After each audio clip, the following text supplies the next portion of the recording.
Olá, pessoal. Sejam bem-vindos ao podcast Energia 360, um produto do grupo O Setor Elétrico.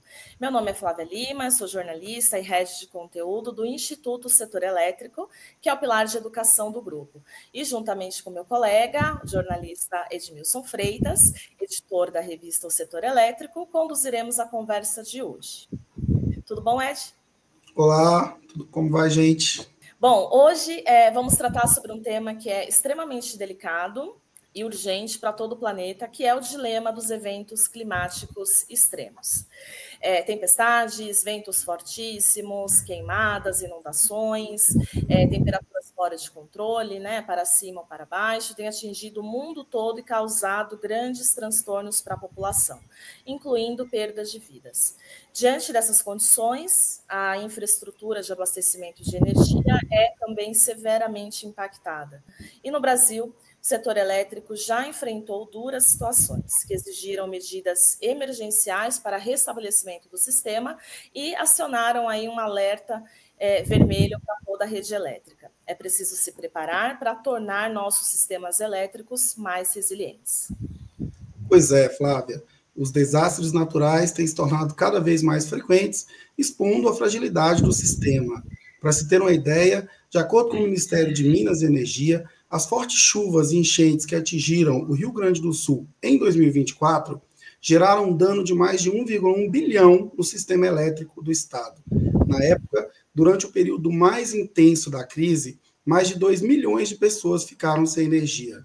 Infelizmente, evitar os eventos climáticos extremos ainda está fora de cogitação, mas as empresas que compõem o setor elétrico têm discutido o tema com exaustão, a fim de se pensar e estabelecer medidas que ajudem a mitigar os danos. Exatamente. Estamos aqui reunidos justamente para jogar mais luz sobre esse debate e entender um pouco mais, né, um pouco melhor sobre este assunto que tanto tem preocupado o mundo inteiro. Então, para isso, convidamos a Marcele Sondermann, que é doutoranda em meteorologia, especialista em clima e mudanças climáticas e meteorologista da Climatempo, e também a Larissa Almeida, engenheira mecatrônica, mestre em engenharia elétrica e coordenadora de pesquisa, desenvolvimento e inovação na transmissora Taesa.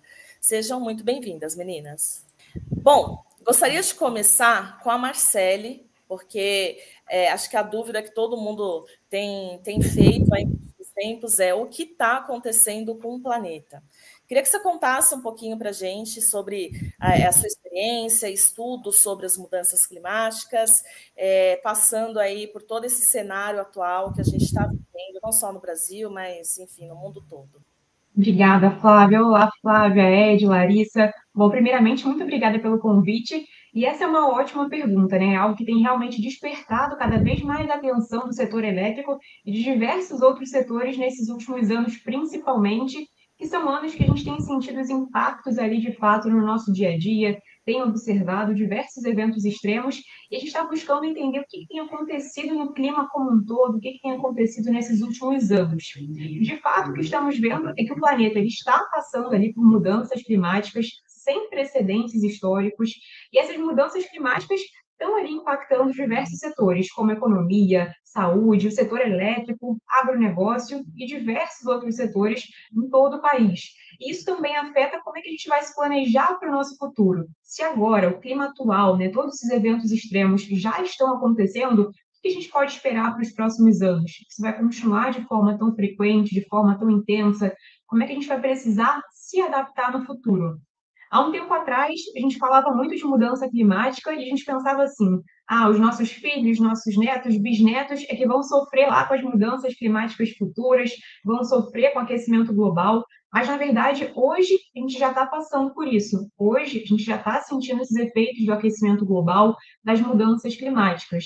E esse aquecimento anômalo, né, ele está acontecendo de forma muito acelerada. Ano após ano, a gente tem ali batido recordes da temperatura média global. O último ano, o ano de 2024, ele foi o ano mais quente da história. E só para a gente ter noção também de valores, do que significa isso para a gente, lá em 2015, tem um acordo, né? Fecharam aquele acordo de Paris, e no acordo de Paris, muito se falava de limitar o aquecimento da Terra em até 1,5 graus, né? Pensando até no final do século, todos os países ali fazendo alguns esforços para poder limitar esse aquecimento. No ano passado, em 2024, a gente ultrapassou esse limiar de 1,5 graus, a gente chegou a 1,67 aproximadamente. Quando eu falo de valores, 1,5 graus, 1,67 graus Celsius, mais quente do que é comum, a gente fala, poxa, mas só isso, 2 graus quase, o que significa isso na atmosfera? O que significa isso no nosso planeta? Quando a gente pensa num planeta mais aquecido, a gente pensa num planeta com mais energia, mais favorável realmente à formação ali de eventos climáticos extremos, no aumento da frequência e na intensidade desses eventos.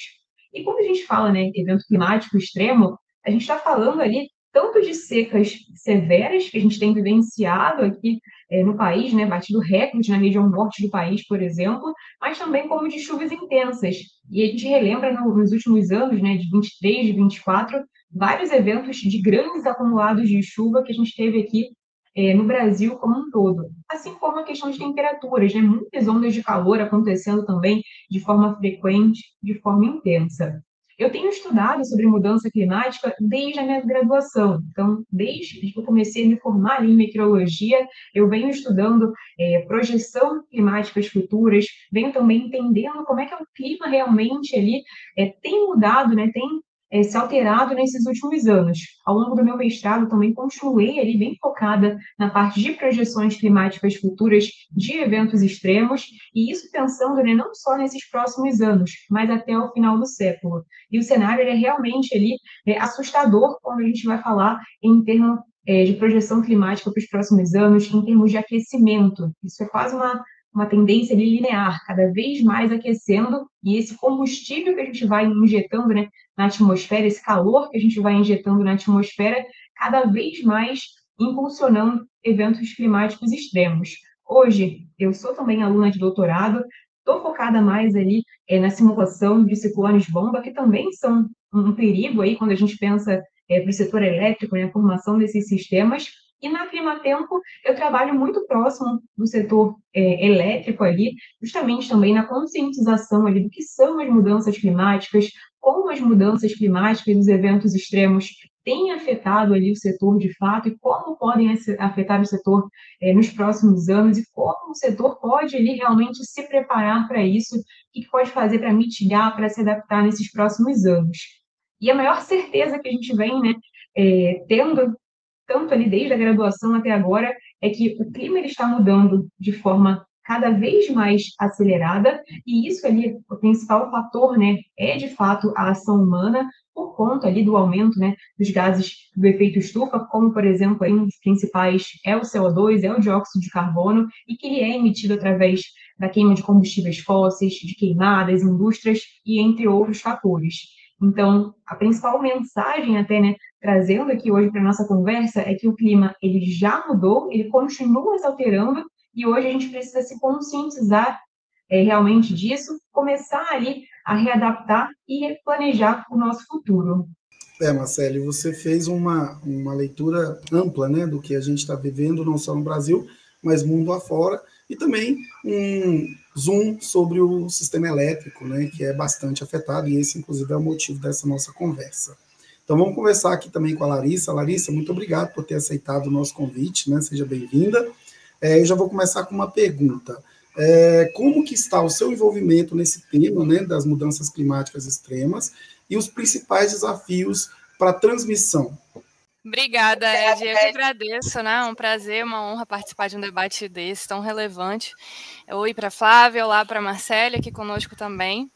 Então, para explicar um pouquinho do meu envolvimento com o tema, eu sou da área de pesquisa, desenvolvimento e inovação, então eu faço parte da estrutura da gerência de inovação e qualidade da Taesa. Então, estando nesse papel, a gente consegue ter uma visão bem abrangente de todas as iniciativas inovadoras como um todo dentro da companhia, né? Então, a gente consegue acompanhar o que está acontecendo, apoiar essas iniciativas inovadoras voltadas para essa parte de aumentar a resiliência da rede de transmissão frente aos eventos climáticos extremos, né? E a gente também está em contato constante com as áreas técnicas, né, ouvindo os problemas e as dores, o que dá uma compreensão de alguns desafios operacionais que a gente enfrenta, né? Então, mas para falar assim dos principais desafios, né, como você falou da transmissão como um todo, eu vejo de cara a necessidade da gente adaptar as infraestruturas, né, que muitas vezes foram projetadas para condições climáticas bem menos severas, numa situação com bem menos eventos climáticos severos e a severidade desses eventos climáticos com uma intensidade bem menor, né? Então, a situação que a gente tem hoje exige respostas cada vez mais rápidas, mais eficazes. Então, eu entendo ser essencial, fora essas adaptações, a gente também integrar as tecnologias avançadas, né, principalmente monitoramento preditivo, as análises de dados meteorológicos em tempo real, e tudo isso alinhado, lógico, às ações de sustentabilidade também. Então, é uma tarefa desafiadora, mas é essencial para a gente garantir a confiabilidade do sistema e a segurança energética, né? Eu queria voltar aqui para a Marcele. E, Marcele, você poderia explicar um pouquinho para a gente, quem está ouvindo, assistindo a gente, como que é feito esse trabalho, no caso da Climatempo, né, esse trabalho de monitorar, de prever, antecipar condições climáticas, especialmente agora esses eventos extremos, que tipos de ferramentas vocês utilizam, como que é feito esse trabalho? Legal, Flávia. Hoje a Climatempo é uma empresa que se destaca por ser pioneira, né, inovadora também na questão de monitoramento e previsão do tempo. E hoje a nossa principal ferramenta é o SMAC, é o Sistema de Monitoramento e Alerta da Climatempo. É uma plataforma que ela fornece ali um acompanhamento em tempo real das condições do tempo, além também de oferecer ali a previsão para os próximos dias e até para os próximos meses. Então, o SMAC, né, ele tem ali um exemplo prático, por exemplo, que a gente consegue ver o que está acontecendo na atmosfera nesse momento. Então, a gente consegue ver se tem ali alguma tempestade atuando, por exemplo, próximo ao seu ativo. E um exemplo interessante é que, vamos supor, hoje eu vou fazer ali uma manutenção na minha linha de transmissão, né? Programei uma manutenção ali para minha linha de transmissão, a gente tem um dia de verão, tá um sol muito bonito, aquele céu azul, e aí mandei minha equipe para campo. Então, a equipe está lá fazendo a manutenção. Chegou ali no final da tarde, a equipe ainda está em campo, só que começou a se aproximar uma tempestade. A tempestade ela pode estar ali mais ou menos a 30 quilômetros, 50 quilômetros de distância, dependendo ali do limiar que a gente impor ali no SMAC, a gente vai ter um alerta que essa tempestade está se aproximando, que tem algum raio, né, alguma descarga atmosférica próxima ali daquela região. Então, a empresa ela consegue contactar imediatamente a equipe, retirar a equipe de campo, porque tem uma tempestade se aproximando daquela região. Então, o SMAC ele consegue dar esse suporte também, prezando ali pela segurança dos trabalhadores em campo. Um outro exemplo do que o SMAC ele pode, né, colaborar ali com essa previsão, pensando um pouquinho mais na previsão para os próximos dias, além desse monitoramento em tempo real, a gente consegue ver a previsão ali até os próximos 15 dias de forma bem detalhada, identificar os dias onde a gente vai ter o maior risco, né, associado ou uma chuva mais intensa, ou uma rajada de vento, ou até mesmo ali descargas atmosféricas, consegue ver ali alguma janela, por exemplo, para manutenção de algum equipamento que precise ser realizada, então o SMAC ele também permite isso. Um outro ponto que a gente consegue ter aquela previsão também para os próximos meses. Então, a empresa ela consegue se planejar de forma até mais antecipada e entender se o verão, por exemplo, ele vai ser um pouco mais chuvoso, um pouco mais seco em relação ao que costuma acontecer, e se precisar ali contratar mais equipes para poder, por exemplo, no caso de distribuidoras, se a gente sabe que vai ter um verão um pouco mais chuvoso, um pouco mais de rajada de vento, isso oferece um risco maior ali para essas empresas, tanto distribuidoras quanto transmissoras. Então, elas conseguem se preparar previamente, visto a essa informação. O SMAC, além de oferecer ali essa condição de tempo real, previsão para os próximos dias e meses, ele também é uma plataforma que oferece ali dados históricos. Então, a gente consegue consultar ali, por exemplo, se um desligamento ele foi ocasionado por uma descarga atmosférica que aconteceu num dia específico ou por uma rajada de vento. Então, também te dá esse suporte do histórico do que aconteceu.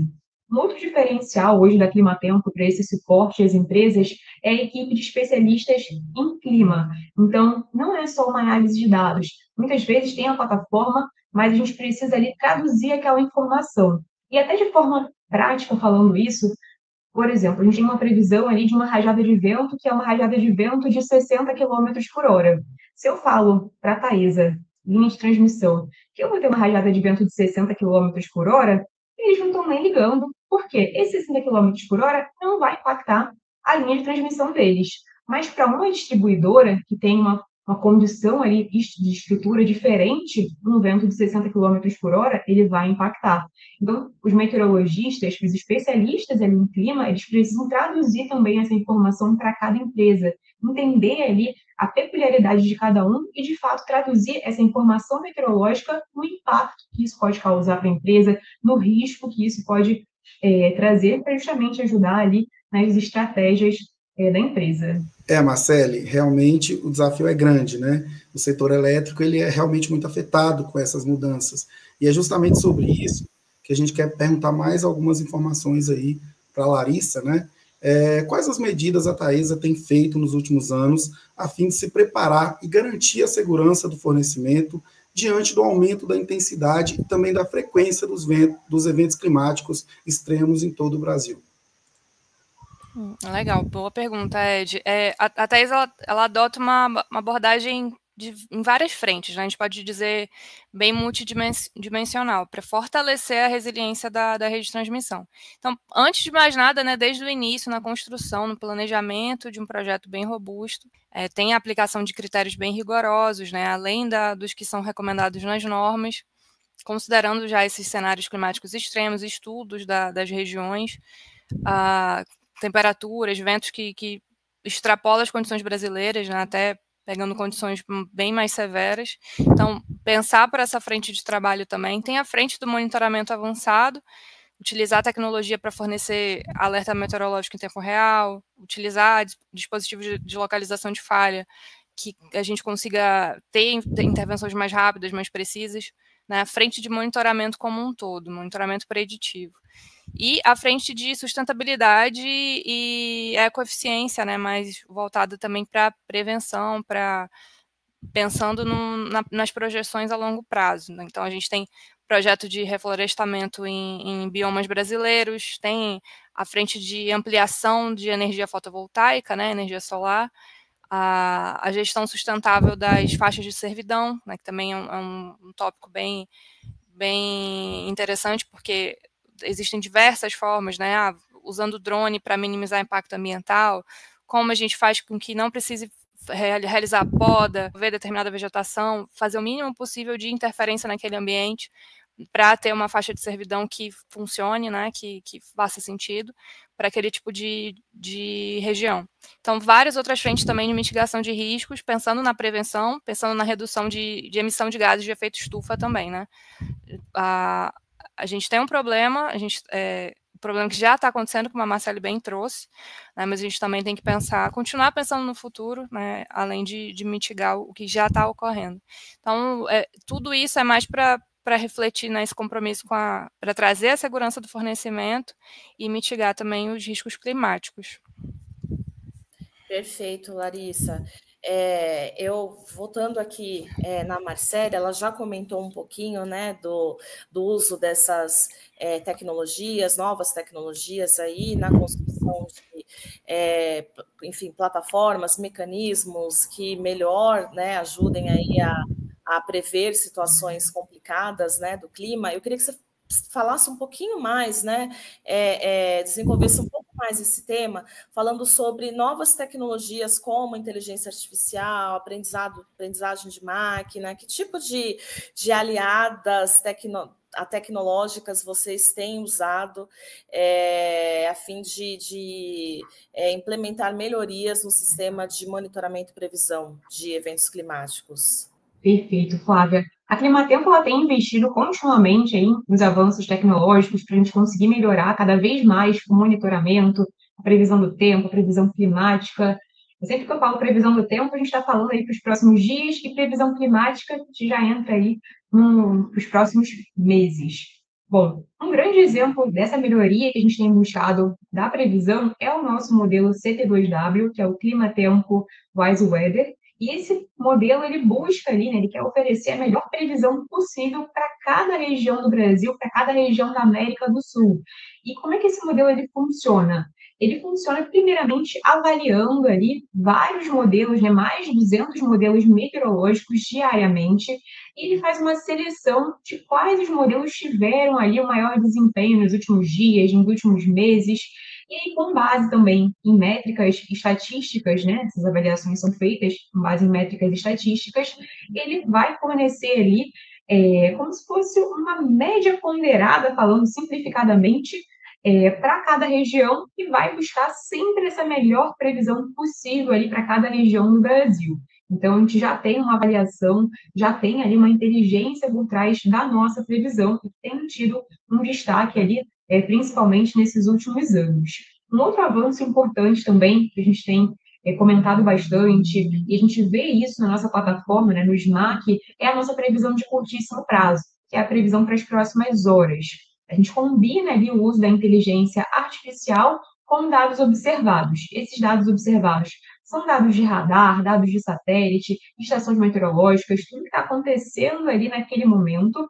Então, unindo esses dados observados com o uso de inteligência artificial, a gente consegue prever ali para as próximas horas o deslocamento de uma tempestade, a intensidade daquela tempestade. Então, até voltando no exemplo que eu tinha comentado anteriormente, se a gente está lá no SMAC monitorando uma tempestade que está a 50 quilômetros de distância aproximadamente do meu ativo, eu quero entender se aquela tempestade nas próximas horas ela vai vir ali na minha direção ou não, ela vai se desviar para o oceano, por exemplo. Então, a gente tem essa previsão de curtíssimo prazo e é uma previsão que ela é baseada nessa condição, né, com os dados observados e usa essa inteligência artificial também para a gente conseguir ter uma previsão cada vez mais assertiva em curtíssimo prazo e conseguir fazer com que as empresas possam tomar ali decisões mais rápidas e mais eficazes também.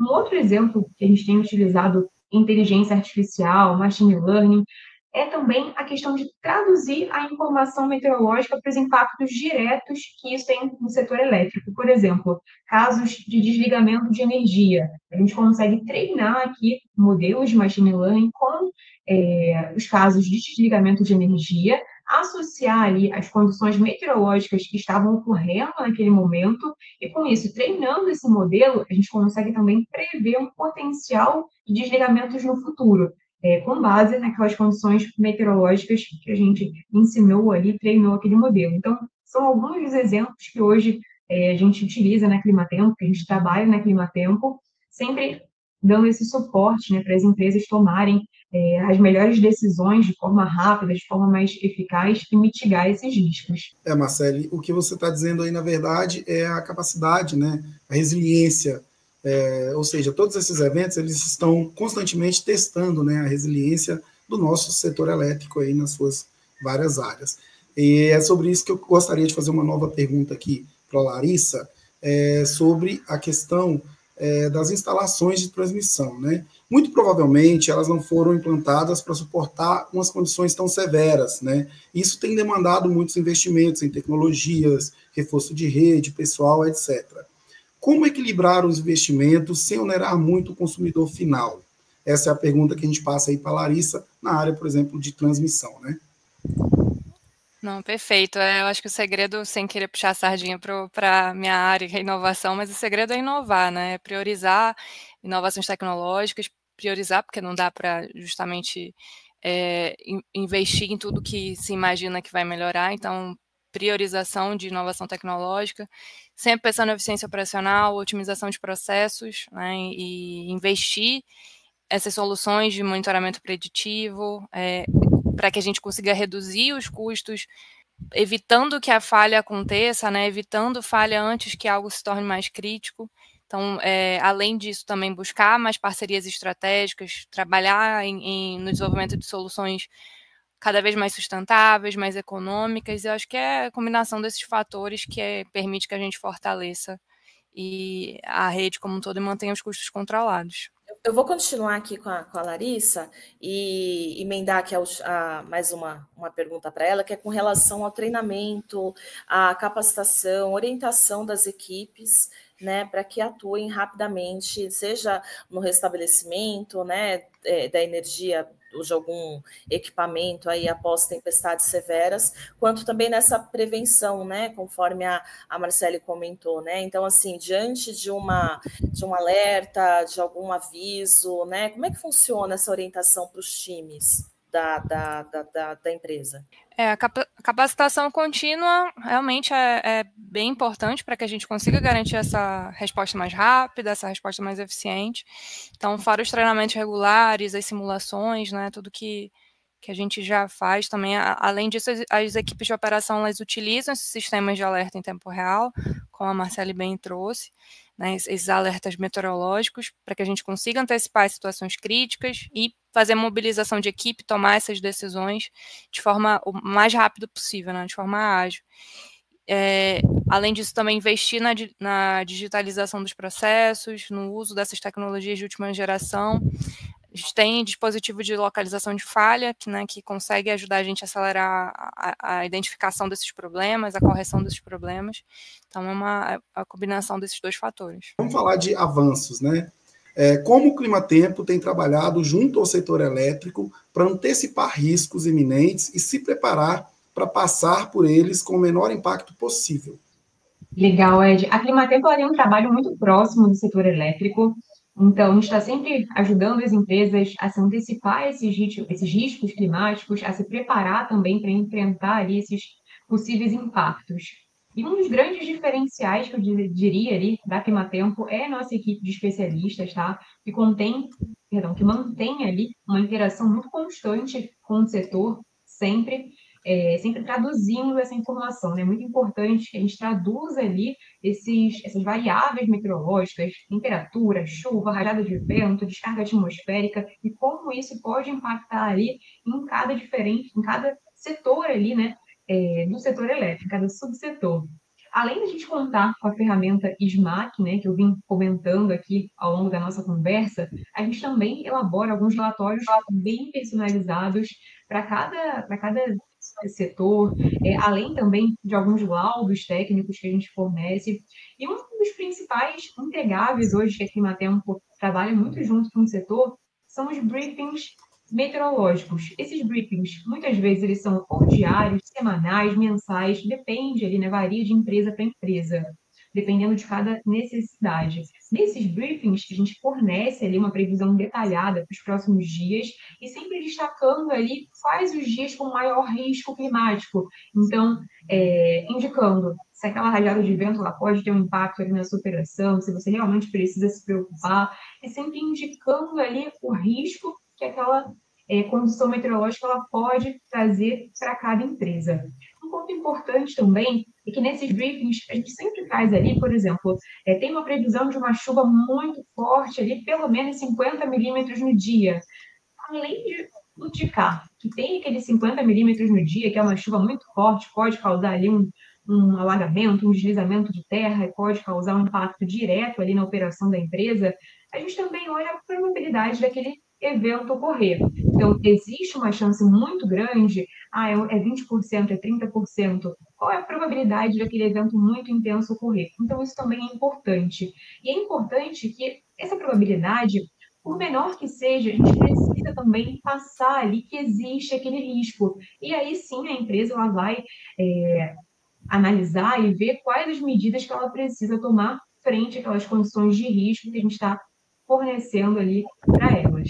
Mas é importante sempre que toda a previsão, né, de forma detalhada, ela seja passada e seja traduzida, né? Não adianta só a gente fornecer ali esses números e não falar de fato qual impacto aquilo pode fornecer ali para cada empresa. E visando, né, buscando sempre a informação mais rápida, a informação mais precisa, para que cada setor consiga ali realmente reduzir o risco, otimizar ali a sua operação. E Marcele, deixa eu até te perguntar, com base na tua resposta, você falou muito assim, né? Como, enfim, previsões para os próximos dias, próximas semanas, acabam ajudando aí o setor elétrico, mas é possível a meteorologia ajudar também em planejamento de longo prazo? Como é que é isso? Perfeito, Flávia.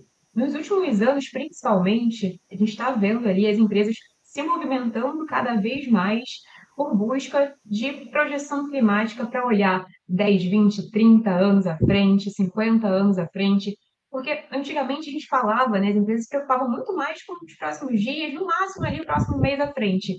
E agora a gente tem observado essa movimentação desse planejamento futuro. E as transmissoras, elas são bem fortes até na busca por essas projeções climáticas, na busca por esse planejamento futuro, porque importa ali o que vai acontecer daqui a 30 anos, como é que precisa estar realmente ali a minha estrutura da minha linha de transmissão para aguentar esses eventos extremos climáticos futuros. Alguns relatórios que a gente tem feito com diversas empresas do setor, a gente mostra, ele faz a caracterização climática, que seria o que está acontecendo nos últimos 30 anos até agora. A gente está tendo realmente ali um aumento do número de chuvas intensas. Como é que está a questão de raio? Para as transmissoras, principalmente, quando, né, muitas transmissoras, quando fizeram lá o projeto da linha, consideravam uma quantidade de raios acontecendo ali por ano naquela linha de transmissão. Hoje, as coisas já mudaram. A gente já não tem mais aquela quantidade de raios que acontecia lá há 20, 30 anos atrás. Hoje, a gente tem observado que tem muito mais tempestade elétrica, uma quantidade de raios muito maior, e a gente precisa começar ali a mudar também, a alterar alguns lineares, do clima hoje, que tem acontecido hoje. Então, tem essa primeira parte de caracterização climática, para entender o que tem acontecido nesses últimos anos, e depois esse olhar para frente. O que vai acontecer daqui a 10 anos, 20, 30 anos? Essa chuva intensa que tem acontecido agora nesses anos mais recentes, eles vão acontecer de novo? Eles vão se intensificar? Vão ficar cada vez mais frequentes? A rajada de vento, ela é a mesma frequência que acontecia há 30 anos atrás? E esses cenários, né, essas projeções climáticas que a gente faz para os próximos 10, 20, 30 anos, até 100 anos à frente, elas consideram diversos cenários climáticos. A gente sabe hoje das incertezas da previsão quando a gente pensa para os próximos dias, que próximas semanas, quiçá quando a gente pensa para daqui a 10, 20, 30 anos à frente. É ainda mais difícil. Então, quando a gente olha para anos à frente, a gente começa a trabalhar com cenários, começa a trabalhar com médias. Então, a gente passa a buscar, a resposta que a gente vai buscar é se a frequência e a intensidade desses eventos extremos vão se alterar e como vão se alterar. Então, é mais por essa linha. É a tecnologia dando aí as nossas respostas, né, Marcele? Eu vou aproveitar e devolver aqui para a Larissa para perguntar qual é o impacto desses dados e análises meteorológicas, né, por exemplo, esses fornecidos pelo Clima Tempo, que acabou de ser elencada aqui com bastante detalhe, né, pela Marcele. Qual é o impacto disso, qual a relevância desses dados na tomada de decisão, por exemplo, da Taesa? Dados meteorológicos são extremamente importantes, né, para a nossa operação. A gente utiliza, assim, esses sistemas para monitorar tempestade, vento forte, raio, né, outros eventos climáticos em tempo real. Essas informações, como eu já falei, elas ajudam nessas decisões mais preventivas, né, de como que a gente vai planejar a mobilização, qual área que está crítica para reforçar as equipes, qual ajuste operacional que precisa fazer, todas as mitigações de risco que forem necessárias, né, mas também no planejamento da construção, a gente tem na análise de dado meteorológico, a gente faz medição em campo com torres anemométricas para checar vento, clima, descarga atmosférica, usa os parâmetros mais conservadores possíveis depois dessa análise. A gente tem uma frente de estudo bem forte para prevenção de queimada também, para classificação de vão perante a queimada, maior risco, né, de acontecer queimada. Então, fora isso, as análises preditivas, né, usando esses dados meteorológicos, elas ajudam bastante a planejar também intervenção de manutenção, né, de não só uma postura de atuar quando o problema vai acontecer ou está prestes a acontecer, mas na postura também de fazer uma manutenção mais consciente para que a gente consiga evitar qualquer tipo de interrupção. Então, usar dados desses, né, desse tipo é bem, não só meteorológicos, né, mas todos os dados possíveis, dados e tecnologia junto dá muito certo. Então, é bem importante porque a gente consegue aumentar a segurança, consegue aumentar a eficiência das operações e consegue mitigar, né, ajuda a reduzir os impactos desses eventos climáticos. Não só pensando em ativo da empresa, né, mas, lógico, pensando da população que vai ser atendida, que é a população ao redor dessas instalações. que vai ser beneficiada também com alguma atitude mais preventiva. Então, e puxando esse gancho também, né, do apoio à população, a gente também tem essas informações, a gente usa muito essas informações meteorológicas nas nossas práticas de ESG, de sustentabilidade, para conseguir tomar decisões mais sustentáveis, né, mitigar, minimizar os impactos ambientais. Enfim, tecnologia e dados ajudam muito nessa missão de trazer segurança. Sempre pensando no desenvolvimento social e econômico também do nosso país. Tem mais uma dúvida aqui, acho que talvez a Marcele possa responder, que é sobre o papel da diversificação da matriz energética. Então, a entrada, né, eólica, das fontes eólicas, solar, essa diversificação ajuda a mitigar os impactos climáticos? Legal, Flávia, bacana essa questão. A gente tem hoje, né, essa necessidade por essa matriz mais diversa, assim, isso também garante ali a nossa eficiência energética, a nossa segurança energética. Muito se fala, né, da gente considerar só, às vezes, apenas algumas ali, mas a gente precisa realmente ter essa diversificação ali para a segurança energética de fato. E hoje nós temos, né, um Brasil que ele é continental, a gente tem também ali um litoral enorme, então a gente tem muito que explorar no bom sentido em termos das condições de energia solar, de energia eólica. Hoje a gente já tem a hídrica também muito forte, muito bem estabelecida, é a principal, né, do nosso país. Então, hoje a gente tem começado a explorar um pouco mais em termos da energia solar, em termos da energia eólica. A gente tem que seguir, né, por esse caminho de energia renovável. Quando a gente pensa em projeção climática futura, quando a gente pensa nos cenários futuros, a gente tem alguns cenários. Esses cenários, eles levam em conta fatores sociais, fatores econômicos, levam em consideração se a gente vai continuar queimando combustíveis fósseis ou se a gente vai começar a migrar, de fato, para uma matriz energética ali renovável. E quando a gente pensa no melhor cenário, que ainda assim considera um aquecimento para os próximos anos, é um aquecimento menor, mas ele ainda tem um impacto. Ou seja, mesmo a gente tentando fazer, tomando as melhores iniciativas, a gente ainda vai ter um aquecimento para os próximos anos. Mas, bom, esses cenários que eu estou comentando, eles consideram ali também essa questão da matriz energética. E uma matriz energética renovável, ela é primordial para a gente conseguir ali começar a frear essas mudanças climáticas, começar a frear esses impactos que a gente tem sentido também. Então, esse é o caminho. O Brasil está avançado nessa questão de ter ali uma matriz energética renovável, até quando a gente compara com outros países, mas né, os nossos desafios, o desafio a nível Brasil, são outros. Então, a gente precisa identificar esses desafios e trabalhar neles também, seguindo esse caminho, que é, sim, um bom caminho da energia renovável. Marcelo, o que a gente está vendo aí é que a Climatempo tem se preparado, né, para esse grande desafio, um desafio global, não é só um desafio do Brasil. E, inclusive, em ocasiões anteriores, eu tenho observado que vocês têm buscado, inclusive, referências internacionais, né, tecnologias, exemplos, e trazido elementos para que a gente possa dar a melhor cara para o enfrentamento a esses eventos climáticos extremos aqui no Brasil. Eu acho que era isso, né? A gente abordou vários aspectos desse assunto.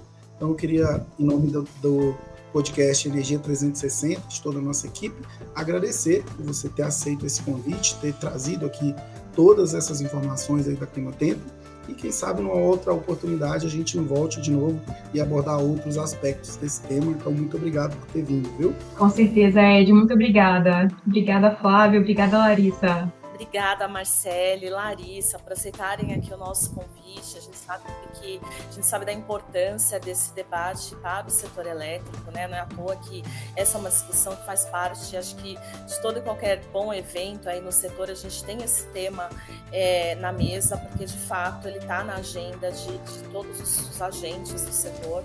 né? Então, aqui a gente explorou um pouquinho os desafios, os impactos, algumas soluções, mas a gente sabe que o caminho ainda é longo pela frente. Então, mais uma vez, muito obrigada às duas. Muito legal a gente ter duas mulheres aqui também, né? Discutindo tecnicamente aqui um assunto que é tão delicado, tão importante.